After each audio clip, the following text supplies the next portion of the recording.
YouTube is LMERicoTv, man, and I'm back with another video. Y'all see what we got going on, man. We got Florida man arrested after feeding a 2-year-old son to an alligator. So you already know what time it is, man. If you're brand new to the channel or you've been watching videos on the channel but not yet subscribed, please hit that subscribe button now. As y'all see, I'm on the grind to 7K. Hopefully I hit that sometime this year. And definitely want to shout out the supporters, man, because without y'all, my channel wouldn't be where it is right now. So I highly appreciate y'all for what y'all do. So continue to do what y'all do. I definitely highly appreciate it. Also, don't forget to tell your family and friends about the channel as well. Hopefully they become supporters of the channel. Also, don't forget to smash that like button and comment on the video to help the video get recommended to a larger audience of people and hopefully bring in new supporters to the channel. Also, don't forget to turn on post notifications so you guys get notified when I drop new videos. And be sure you don't miss out on new videos. Check out the channel every single day. And also, don't forget to add and follow me on social media. All my social media platforms are listed down below in the description box as well as in the intro of the video. So you guys shouldn't have a hard time at all finding me on social media. With that said, though, man, we're going to go ahead and get the screen recorder started. That's started. Hold on, we're going to rewind it and start the vid now. Man, what's up, everybody? Welcome back to another episode of EOS. It's 1090J. I just know this is a crazy story, man, based off the title. Video, we're going to be speaking on a 21-year-old father that's been arrested and charged with feeding his 2-year-old boy to an alligator. March 29th, 2023. A 20-year-old mother named Passion was hosting her boyfriend's birthday party at the Lincoln Shores apartment complex in St. Petersburg, Florida. Her family would make their way over to celebrate around 4:30 in the afternoon. The party lasted over an hour, everyone left, and Passion was now home alone with her boyfriend and their 2-year-old son, Taylor. Nothing was out of the ordinary until everything went wrong. It was just after 9 p.m. when 21-year-old Thomas Mosley showed up to his mother's house 10 blocks away from his girlfriend Passion's. He had severe slashes and cuts to his hands and arms, consistent with injuries sustained during a knife fight. He'd be admitted to St. Anthony's Hospital to treat his bloody wounds. The following day, Passion's mother would FaceTime her, but the call would go unanswered. This was unsettling as they spoke routinely, and Passion had only been living in the apartment for about a month.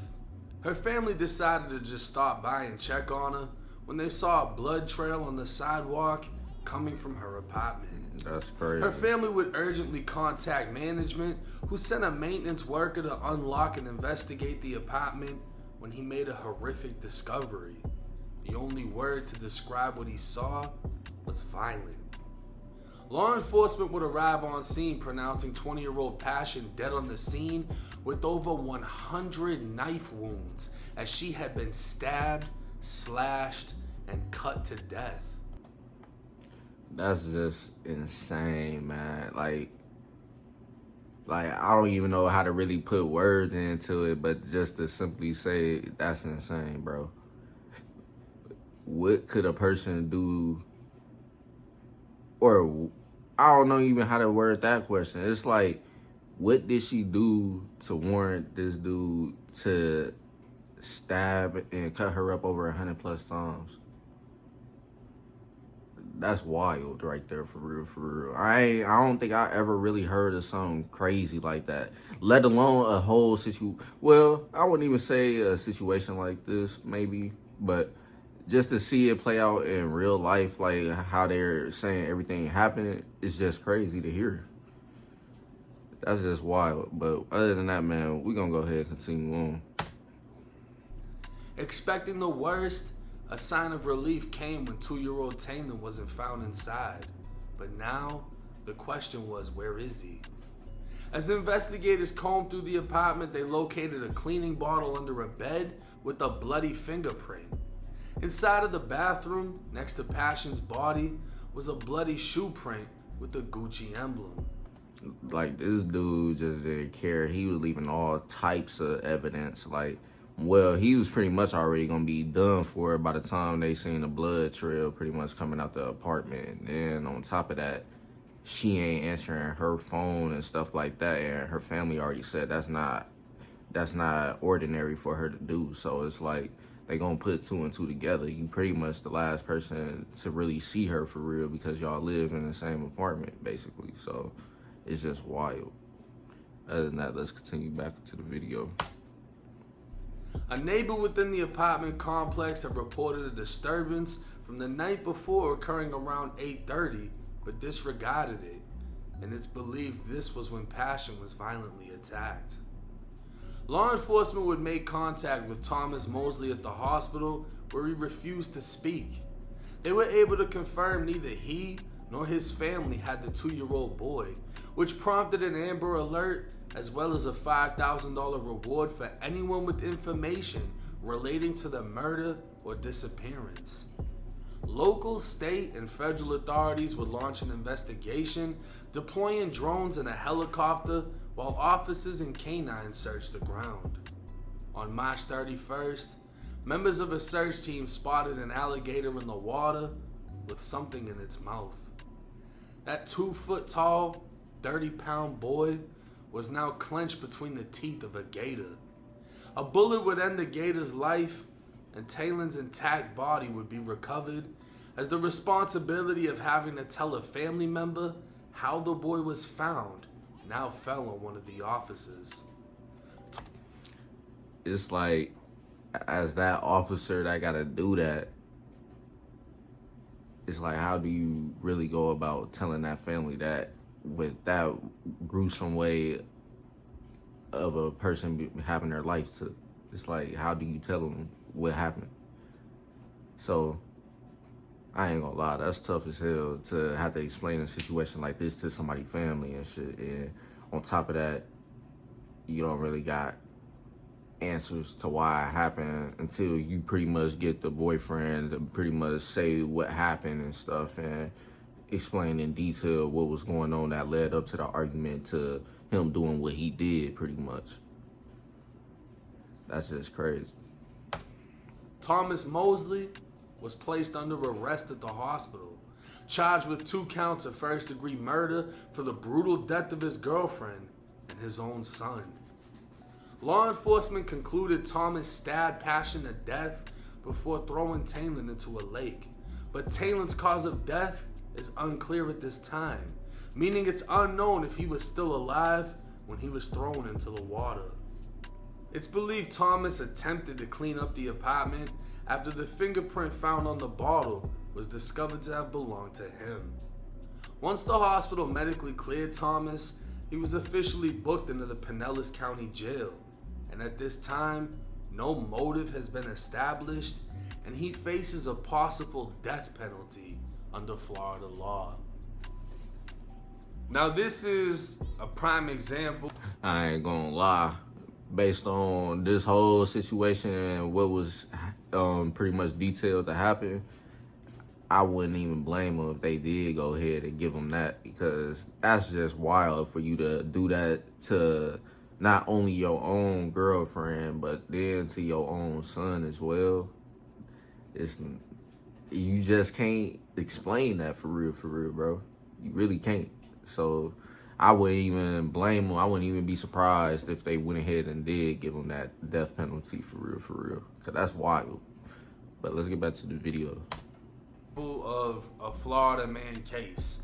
You go on Google, you type in Florida man, and you're going to see some of the craziest stories. And he ain't even lying either, man. Y'all already know about all them Florida stories, man. And sometimes you just gotta be like, yeah, that's Florida pretty much. You already know. Like when you hear some of the things that happen and all the details in those situations, you're gonna be like, yeah, that's Florida for real. And that's not no joke for real, but that's really how it is now, because we done seen so many crazy things being recorded coming out of there for real and shown on the news all over and stuff like that. So it's definitely crazy out there. A 2-year-old being found in a gator's mouth.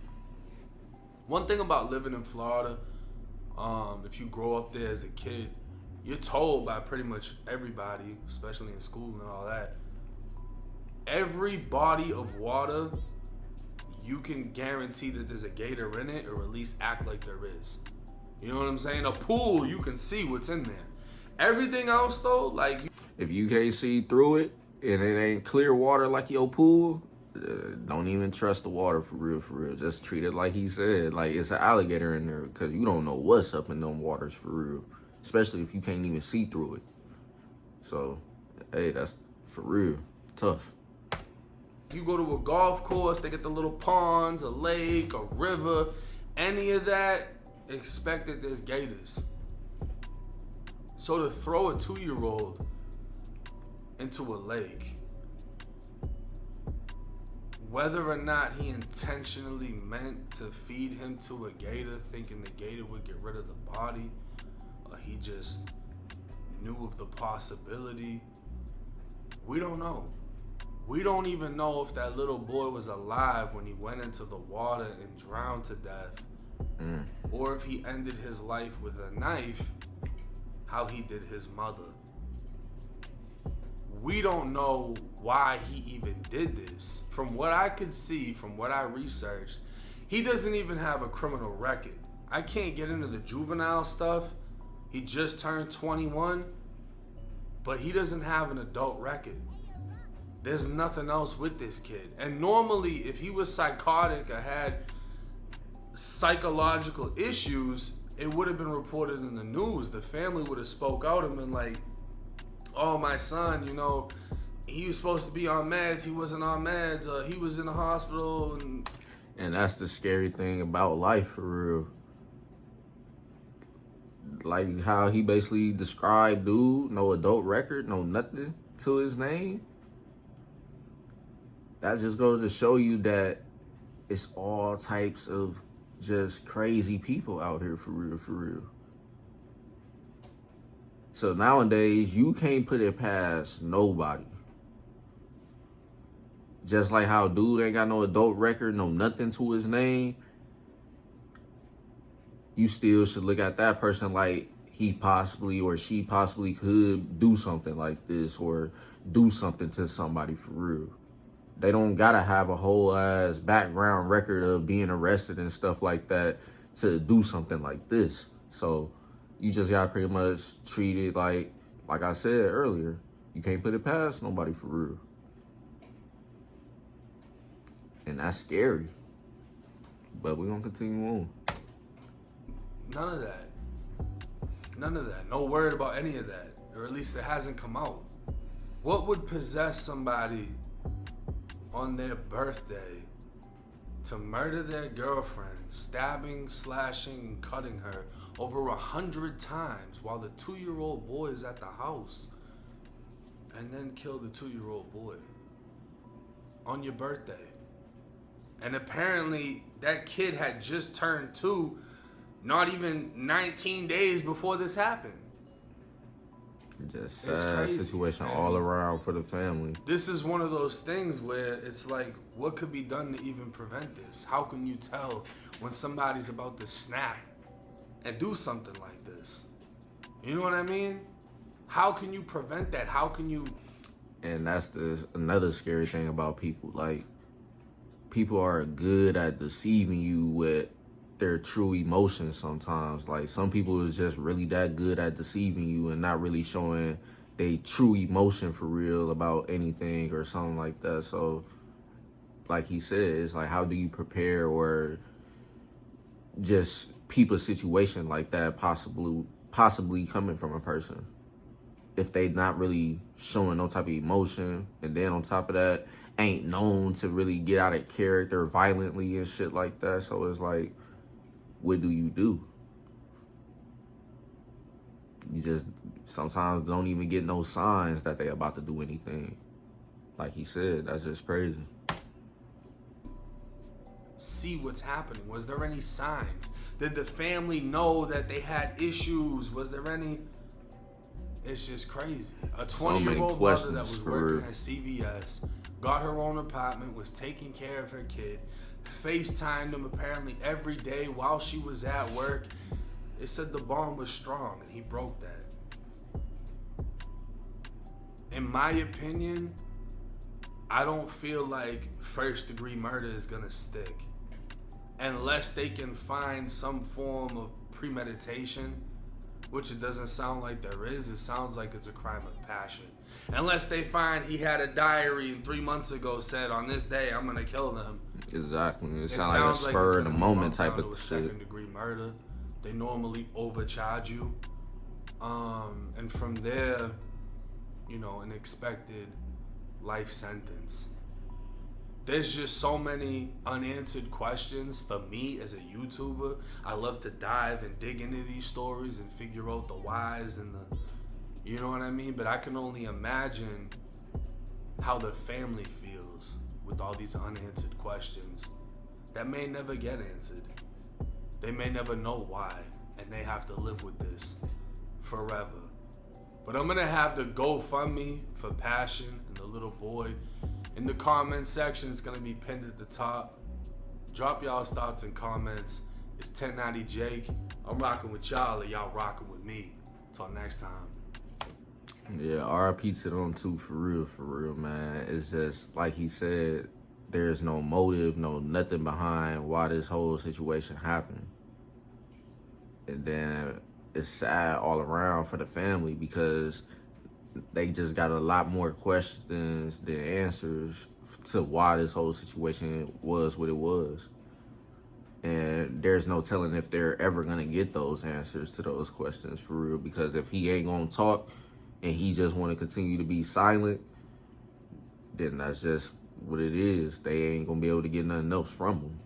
But at least they got evidence to really say, yeah, you the one that did it, even if you ain't talking. So it's like, it is what it is. You over with. You done. You ain't getting no second chance, no nothing. Especially with the way he did this whole thing. Nah, they not finna let him out at all. So it's definitely over with for sure. At best, minimum, it's life sentence. And at max, it's probably gonna be the death sentence. But we just gonna have to wait and see what the courts choose to do with that. But with that said, though, man, that's pretty much the end of the video, man. If you're brand new to the channel or you've been watching videos on the channel but not yet subscribed, please hit that subscribe button now. As you see, I'm on the grind to 7K, and hopefully I hit that sometime this year very soon. And also, I want to say again, shout out to my supporters, man, because without y'all, my channel wouldn't be where it is. Continue to do what y'all do. I highly appreciate it, man. So also, don't forget to smash that like button, comment on the video to help the video get recommended to a larger audience of people, and hopefully bring new supporters to the channel as well. Don't forget to tell your family and friends about the channel, and hopefully they become supporters of the channel. Also, don't forget to turn on post notifications so you guys get notified when I drop new videos, and to be sure you don't miss out on new videos. Check out the channel every single day. Also, don't forget to add and follow me on social media. All my social media platforms are listed down below in the description box, as well as in the intro of the video. Well, pretty much throughout the video, so you guys shouldn't have a hard time at all finding me on social media. With that said, though, man, that's the end of the vid, and I'm gonna catch you guys later on more. So stay tuned. Peace.